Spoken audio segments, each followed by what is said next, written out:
حضرت عثمان بن عفان کو جب ابو سفیان نے کہا اے عثمان ہم تمہیں تو عمرہ کرنے کی اجازت دیتے ہیں لیکن تیرے نبی کو ہم عمرہ ادا نہیں کرنے دیں گے، اس پر حضرت عثمان نے فرمایا خدا کی قسم میں اپنے محبوب نبی کے بغیر ہرگز عمرہ ادا نہیں کروں گا۔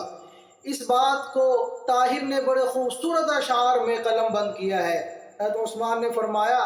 سرکار جے نہ ہوون میں نہ طواف کرساں، سرکار جے نہ ہوون میں نہ طواف کرساں، محبوب نال جیساں محبوب نال مرساں، اس ماں دے دل چ کتنا اس ماں دے دل چ کتنا ہاں عشق مصطفیٰ دا